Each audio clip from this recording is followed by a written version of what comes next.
Greetings, fellow landlubbers, and welcome back to the live broadcast from the most exquisite island in the world, Cyprus, Peru Place. I am Peru, and I extend a warm welcome to you. Indeed, we have returned to the sea, and this week it might occur more frequently as we are back in chips at sea.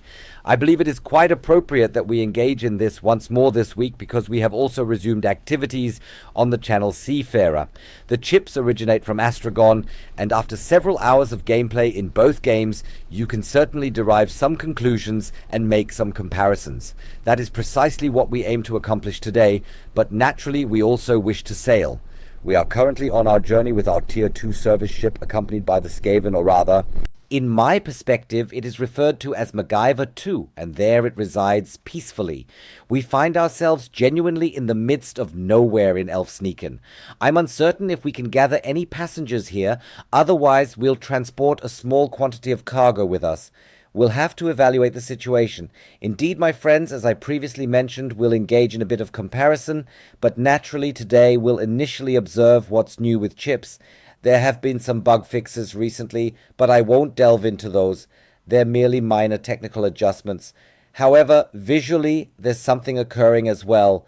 The inventory system has undergone a transformation, and the office has been modernized. We'll examine that more closely today. You can now enter the office, as I've noticed, and there's a walk-in storage area now, which all sounds quite intriguing. I'm rather enthusiastic about it. So, I'm currently searching for a passenger tour, but we don't have any.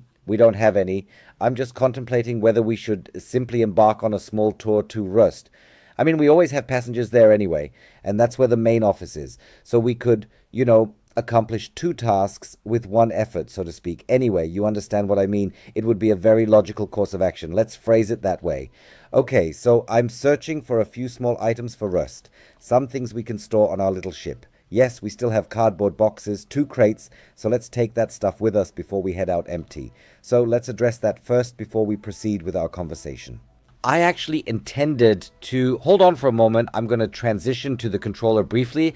I wanted to seize the opportunity to assess if they've enhanced or rectified this aspect somewhat here. They've changed something here too. In the past, you were only able to lift the box if it was even possible. Now, when we hover over it, we are provided with the destination information or the batch number. Alternatively, if we decide against transporting it, we have the option to relocate it to storage. I find that quite intriguing. Alright, indeed, it's advantageous that we return to this location today. Honestly, I genuinely felt like coming back in here once again, making some progress. I'm eagerly anticipating, like all dedicated chips enthusiasts, the big update expected this year. After this, ferries will arrive, which I'm especially excited about. These ferries are designed for both vessels and passengers. Oh, indeed. Before it slips my mind, there are anticipated to be the initial terminals already established, particularly ferry terminals equipped with retractable roadways, or perhaps I should say, adapters, to seamlessly connect to the road, facilitating docking. Sorry, I'm struggling to find better words right now. You get what I mean with the docking setup that links straight to the road, letting vehicles drive on smoothly. We need to check if we have something like that in Rust, as it's one of the larger ports. I hope that's the case. No, I did not intend to repair it at this moment. Hello, I actually just wanted to position the box as it is somewhat dark in this area. We are departing early in the morning, so my visibility is not very good at the moment. I have only taken 3 loads at this particular moment. Okay, well, no. I actually meant to say 4.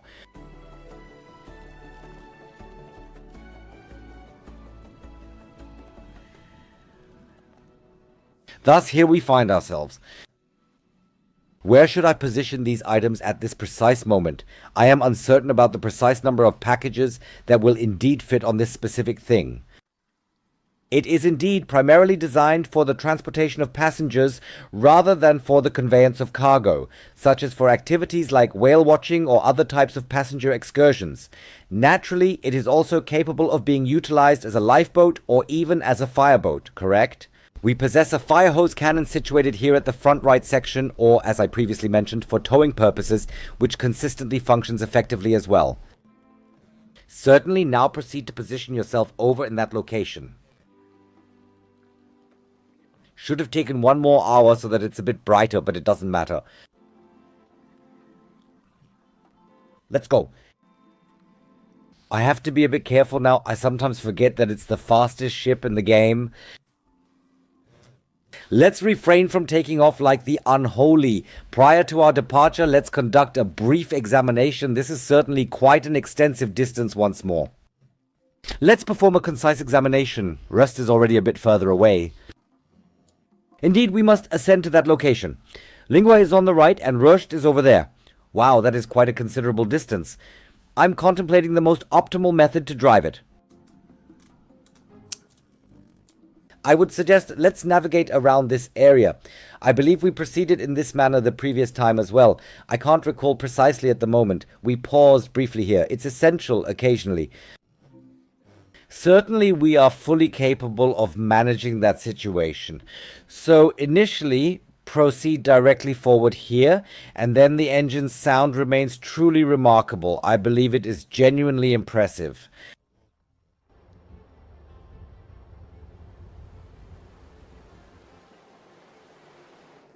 Therefore, indeed, let us commence without any passengers, but at the very least with a small amount of cargo.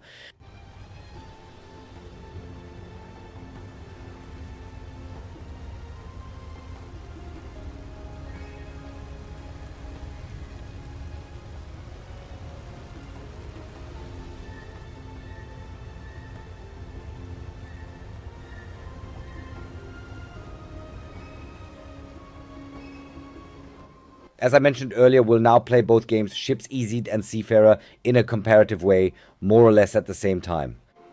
So I won't stress you out with this, and I won't stress myself either. We'll do it close together each time. Sometimes Seafarer, sometimes Chips as it comes up. This is a bit pleasant for us and for me as well. For me, the work schedule is a bit tight at the moment, which is why the program is a bit jumbled right now. There will be different times for me again, but we have to get through this now. Folks, don't forget, if you like it here, feel free to show some love, support this small channel so it can move forward a bit.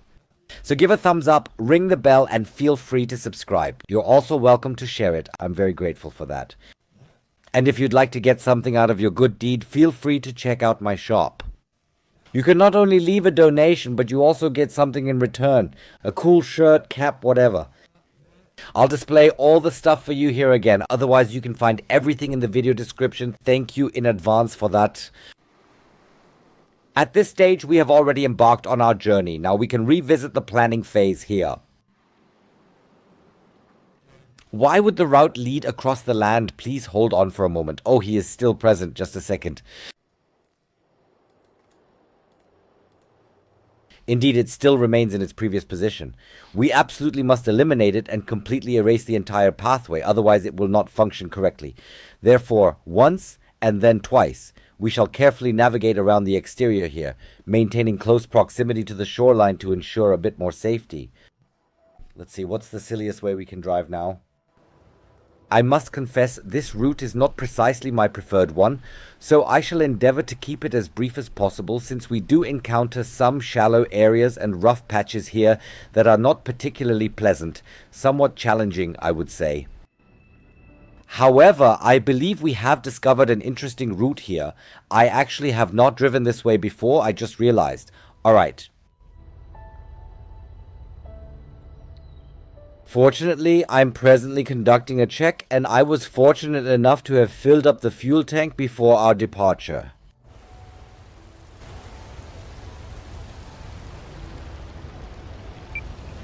Therefore, let's go ahead and activate the autopilot system at this point, and subsequently we can also take a bit of time to enjoy ourselves a little more as we continue to make some progress.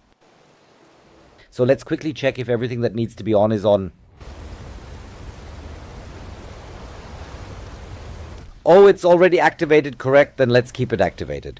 We do not require the work lights for illumination at this moment, but we still require the lanterns, so the position lights, naturally, they remain on as well. Certainly, let's move forward.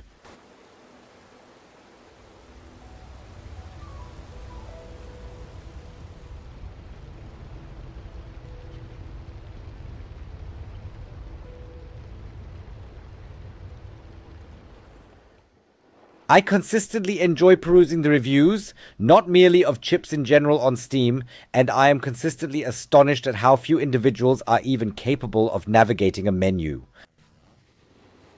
This particular game, as well as other games of this genre, unfortunately received negative reviews primarily because individuals tend to be lazy. They neglect to thoroughly read through the settings, which is an issue I frequently observe with Chips RC. Certainly the waves are exceedingly high, and the ship is being tossed around considerably, which is indeed accurate on one hand. Nevertheless, on the other hand, if you took just a few additional minutes, you lazy bones, you would observe in the settings or when you initiate the game that you possess the option to modify the storm intensity, the wind strength, and the wave height. And if you happen to be timid or forgetful, you can set it to 0, then there are no waves whatsoever. It's as if you're sailing on the Ulster or Lake Constance without any challenge. You can proceed with your activities there, but then there's no challenge either. However, individuals, please pay close attention prior to providing a game with a negative review simply because you lack understanding. Dedicate a few additional minutes. It's an essential part of the process, and it must be stated because it consistently irritates me. This is how excellent games receive unfavorable ratings. And then there are the genuine fools who read a negative review and merely follow along without verifying it themselves. Well, what is there to articulate about it? Foolishness seems to govern the world in this day and age. You must counteract it with rationality, with logical reasoning, and occasionally with straightforward words, which I have indeed accomplished here. Therefore, I shall conclude my remarks at this point. I sincerely hope it penetrates into the frontal lobe of certain individuals. Excellent, quite pleasant.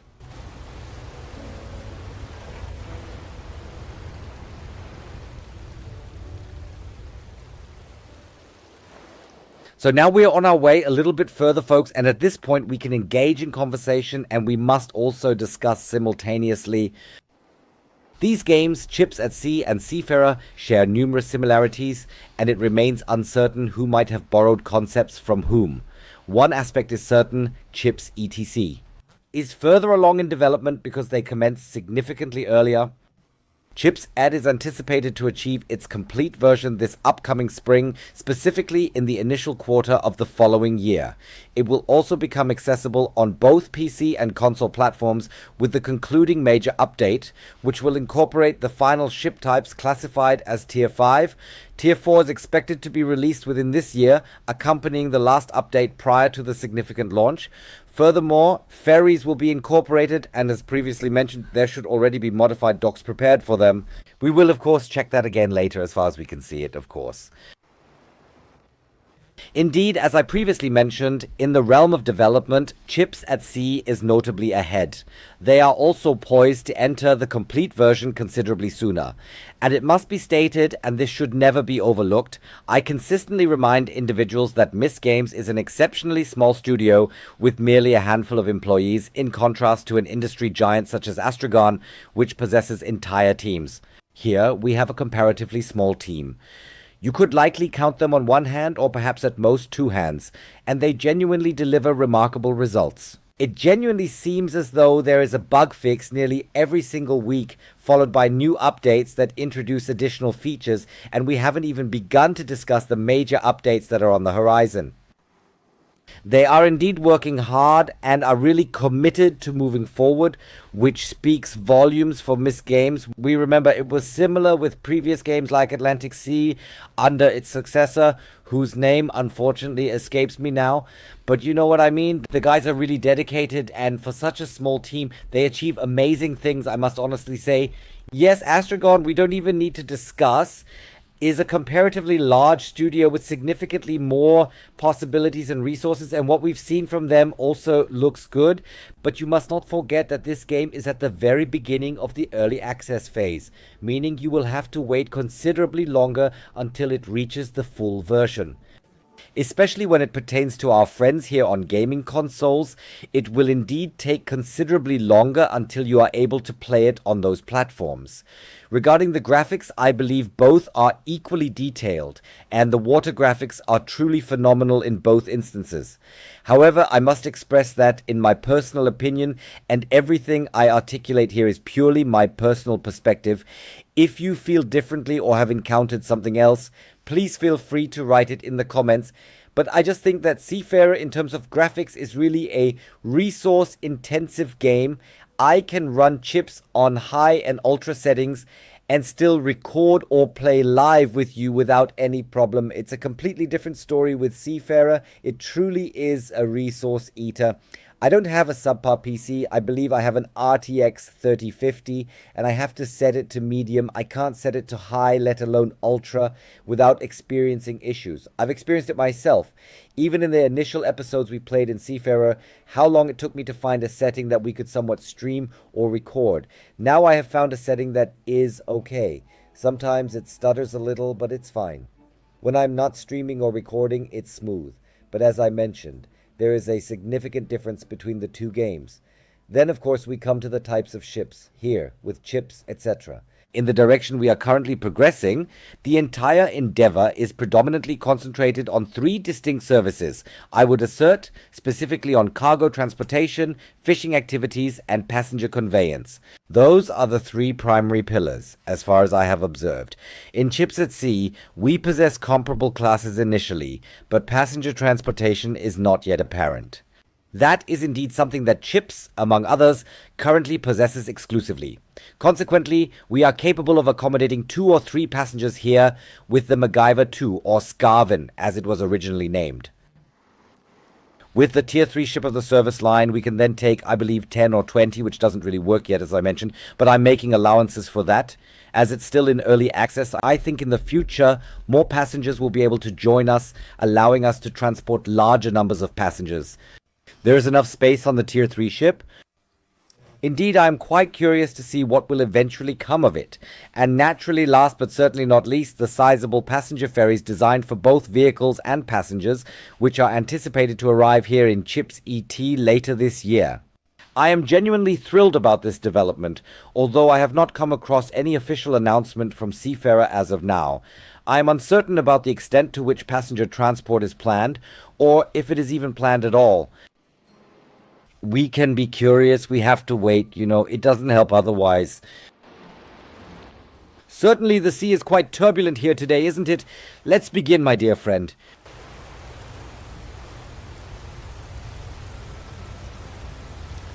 Yes, the sea is definitely not for a weak stomach today.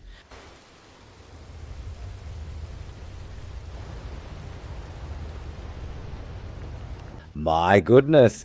We are navigating quite excellently at approximately a 30-degree angle into the wave crests, precisely as one ought to do in turbulent seas. This ensures that we are not being tossed around with the vessel, and we are predominantly maintaining the propeller submerged in the water exactly as it should be. Let's examine the map to assess our current progress. Oh, I must configure the HUD once more initially. Otherwise, the map will not be visible. Certainly, we can already observe that we are progressing at a rapid pace, so if you are inclined to embark on extended tours, I highly recommend considering passenger tours with the Tier 2 vessel or the Tier 2 service chief. As I previously mentioned, it is the swiftest option available in the game. Even a route such as this one, originating from the middle of nowhere, from Sneaken to Rusk or Rust as it is referred to, can be traversed swiftly and with great ease, as they elegantly say in German. Indeed, we shall soon arrive at Quellspider, and subsequently we will deliberate on how to continue our journey towards Rust.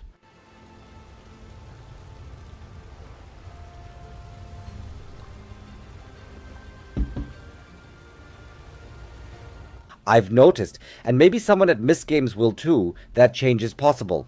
We have great passenger seating in the Skaven, clearly visible and nicely displayed inside.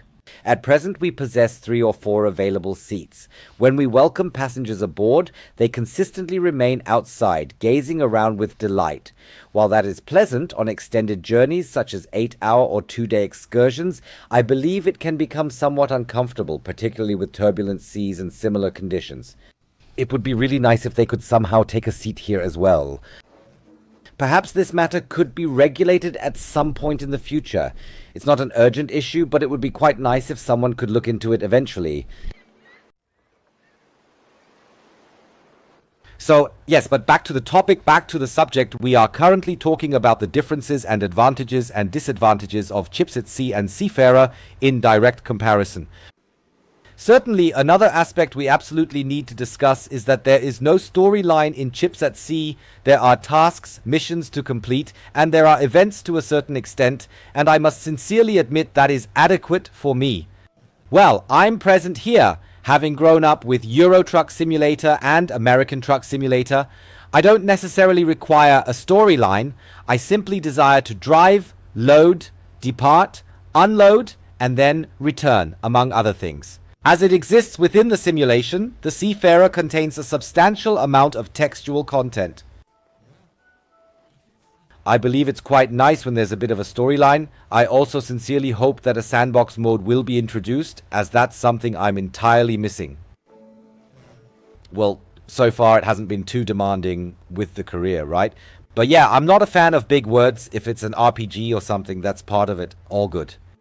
No, but a transport simulator isn't an RPG. That's my opinion. It's different for everyone, but I don't want to ramble on about it now. If I want to chat, then with you all. For example, in the live stream, it's mostly on weekends, Saturday, Sunday, and sometimes unplanned during the week, depending on my time and if I'm still up for it. Yeah, but I don't want the game to overwhelm me with text. So, what's going on here right now? Do you see that? Is he scratching right now? What is going on here? What just happened? What's happening?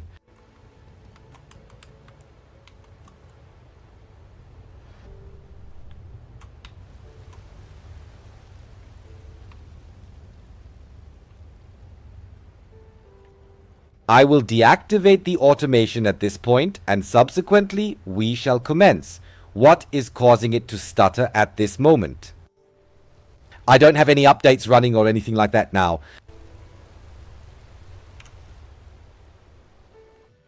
Quite peculiar. Therefore, let us attempt to proceed to the key in a somewhat graceful manner.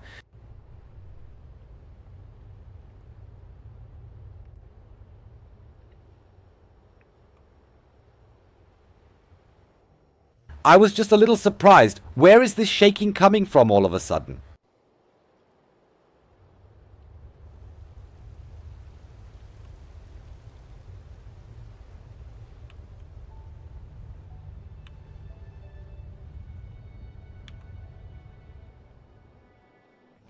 We need to drive a little further because we can already see the goods back there and we still have to unload them.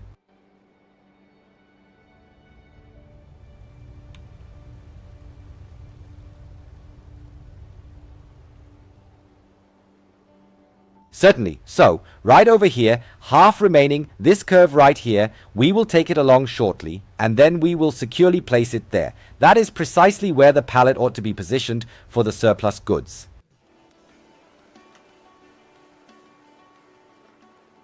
That was my fault.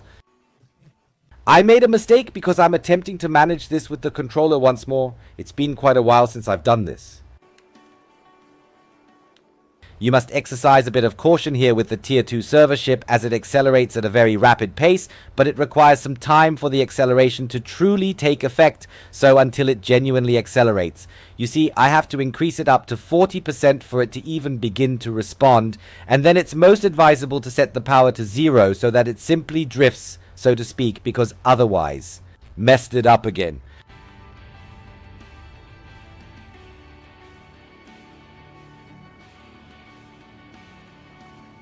Yes, he can already see it. It looks terrible. It is also terrible.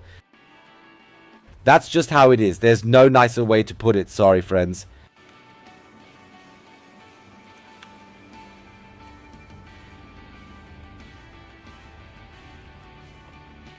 So I'm attempting it cautiously here once more as a rumble.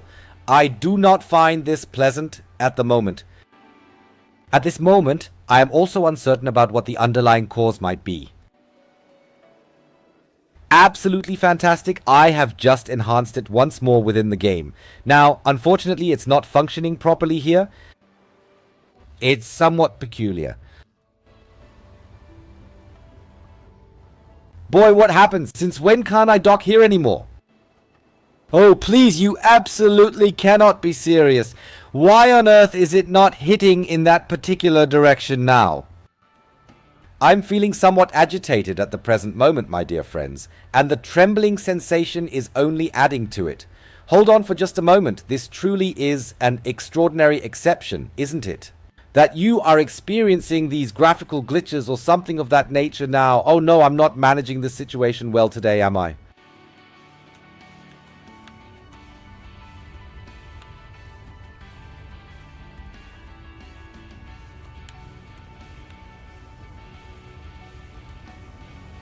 Can I at least reach here?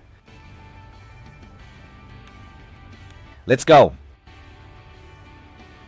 Ultimately, I do not particularly care where we end up landing as long as we actually land.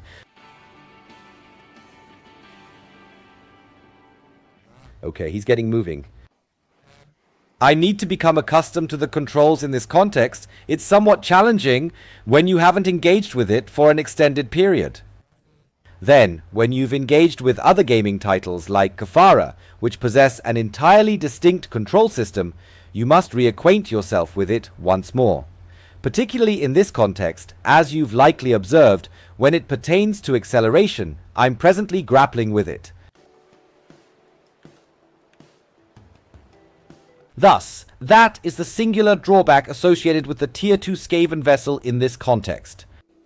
Steering with delicate precision, down to the millimeter, is simply not feasible with that particular thing. You can completely forget about it. So, yes, we haven't had parking ballet with Peru for a long time. Normally, we have that with Euro Truck Simulator and such games, so here with the trucks. Why not today with the ships? Why not?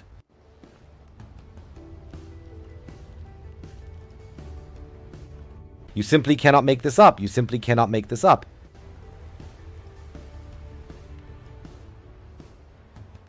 That would truly be the ultimate icing on the cake if I, as the person in charge, end up injuring myself simply because I am unable to drive. This truly cannot be happening. What exactly is going on today? I feel as though I am a complete beginner.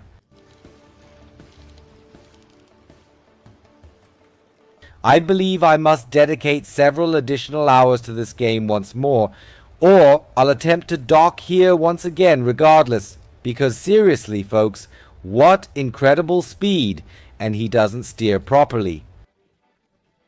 Oh dear, it seems I must dedicate several additional hours here. It truly cannot be helped, as I need to immerse myself back into it. Naturally, there is something else to mention, although I really don't wish to use it as an excuse for my current lack of driving proficiency. What makes it even more challenging, and it can certainly be said as it is the dropping frame rate. It doesn't necessarily make timely reactions easier. Therefore, I shall attempt to approach stealthily and gracefully from the opposite direction in order for us to successfully dock at this location. Oh no, this is awkward. Indeed, now opposing it once more. Oh dear. I am now fully turning in, my friends. I am steering entirely to the starboard side at this moment.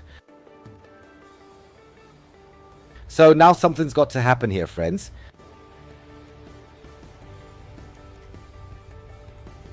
Come on, come on, come on! Curious if this one's damaged? I sincerely hope it is not excessively much, because I genuinely wanted to dock at this moment. As I mentioned earlier, I am eager to determine if we can observe one of the newly constructed terminals for the ferries, and naturally, the new office situated on the opposite side, and I would absolutely give anything to understand the reason behind this frame drop, whatever it may be. So I'm going back to the controller now. I wanted to, but now everything is going haywire here. That's me, but not the game. I have to get up here first. So, okay. Initially, my primary intention was to engage in playing the entire game exclusively utilizing a controller today. I am such a creature of habit.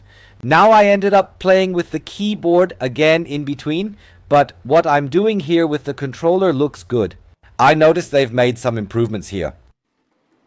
We frequently encountered the issue where boarding was not possible due to the absence of a button. Now, however, you can actually board or disembark by pressing the A button, for instance. That was not shown, for example. They have evidently repaired everything. I already have a strong feeling that when we enter our little shipyard here shortly, I will most likely need to perform some repairs initially. So he unexpectedly did not disclose any harm when we collided with it, but I am fairly certain we sustained some damage there. We will verify that in a short while. An additional one is entering. So where is he situated? Ah, there he is. Understood.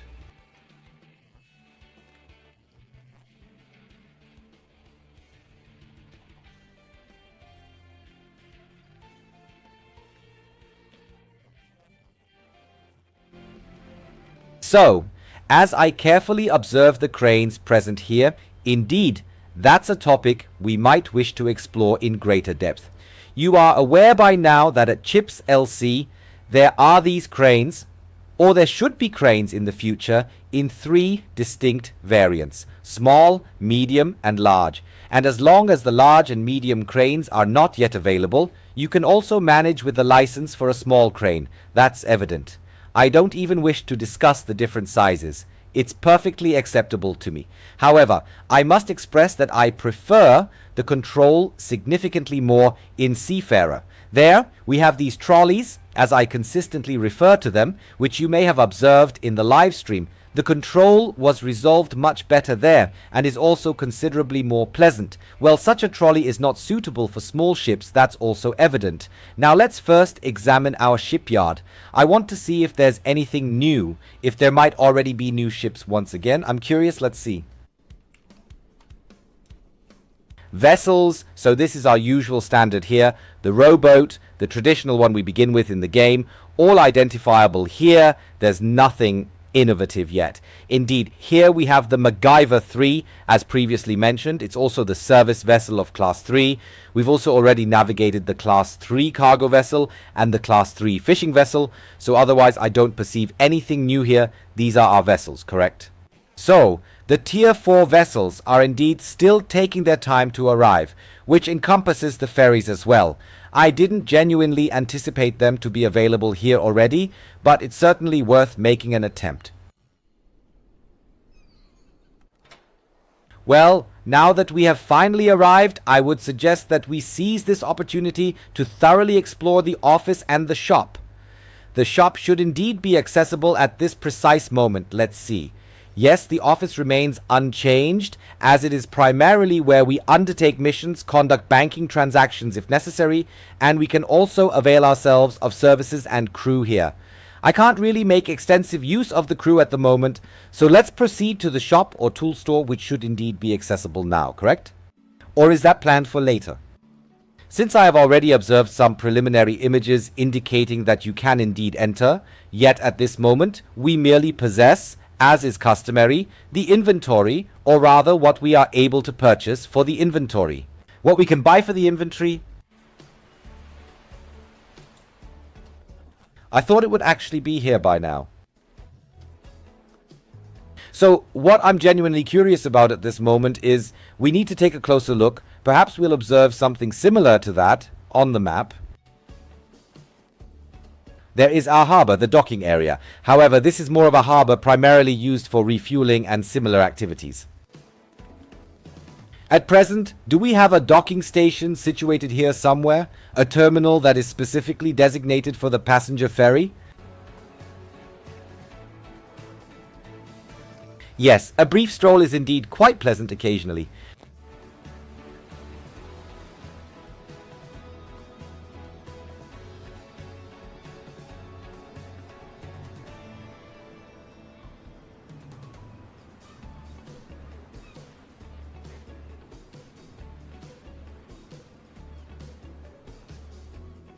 Everything still seems quite similar up to this juncture, so there isn't any particular terminal either. Let's meander over to the pier. Perhaps something might eventually emerge there after all. Or did they truly construct it over there? However, it doesn't appear so at the moment. Wait a moment, let me take a closer look. Do we possess the binoculars with us? Hold on a moment, no, we have them aboard. Darn it, otherwise I would have taken a glance with the binoculars to determine if there's anything visible over there. On the opposite side, the colleagues are once again engaging in their exercise regimen.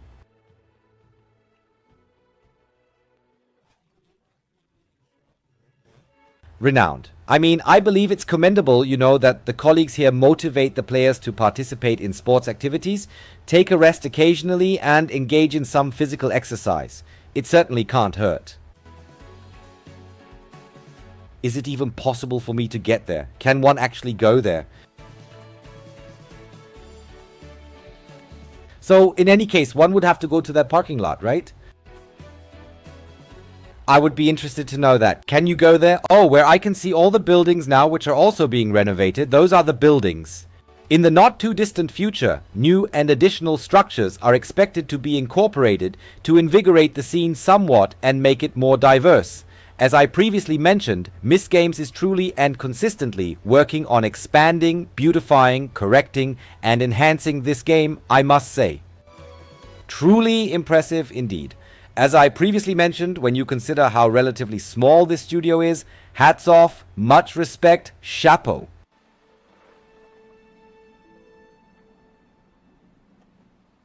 So, I definitely do not perceive a dock or an extra terminal for passenger vessels in this particular location. I was hoping it would be marked distinctly on the map. Could that possibly be a ferry over there? It might indeed be one, correct? Observe, friends, directly at 12 o'clock in front of us. I shall go and check it out promptly. It's even harder to see when I go outside. But right in front of us at 12 o'clock, you can see something that could be a ferry. I have not yet come across any images of these upcoming ferries. They are anticipated to be both passenger and automobile ferries, but perhaps it might resemble something like what we see over there. I am unable to see it very clearly at the moment, but I am confident that we will certainly come across the ship somewhere again, and then we can have a more detailed look at it. However, here in the harbour area, I am unable to observe any indications or signs of the new ship terminals for the ferries that, if I comprehended correctly, ought to already be present here. In that particular situation, we will just have to persist in our search. Dear friends, that concludes our discussion for the moment. Let's take a brief inventory. How does the current situation appear in chipsets, and what can we already articulate and compare with Seafarer, the ship simulator? Hope you enjoyed it a bit. If so, show some love, give a thumbs up, ring the bell, and subscribe. You can also share the video as you wish. Proceed as you wish, but ensure it is done correctly. With those thoughts in mind, I express my gratitude for your viewership, and naturally, I look forward to seeing you again in the future.